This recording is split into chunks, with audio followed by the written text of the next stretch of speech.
বউ হারাইলে বউ পাওয়া যায়, কিন্তু মা হারাইলে মা পাওয়া যায় না।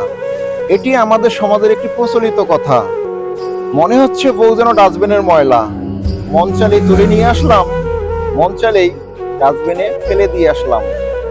যারা এই ধরনের মনোভাব পোষণ করেন কিংবা এ ধরনের কথা বলেন, তাদের উদ্দেশ্যে কিছু কথা বলি। মা আর বউ দুজন দুই নিরেট, একজন জননী, একজন সহধর্মিণী, একজন জন্মদাত্রী আর একজন পরিপূর্ণতা দানকারী। তাই মায়ের সঙ্গে বউয়ের তুলনা করা মূর্খতা ছাড়া কিছু না। আপনাকে ছাড়া যেমন আপনার মা অসহায়, ঠিক তেমনি আপনার সন্তানও কিন্তু তার মা ছাড়া অসহায়। আপনি খেতে বসলে আপনার মা যেমন মাছের বড় পিসটা আপনার প্লেটে তুলে দেন, লক্ষ্য করে দেখবেন ঠিক একই কাজ কিন্তু আপনার স্ত্রী করে।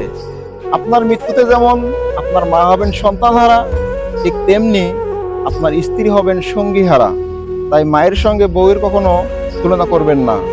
দুজন মানুষ তাদের নিজ নিজ জায়গায় শ্রেষ্ঠ, একজন জননী, একজন ধরনী।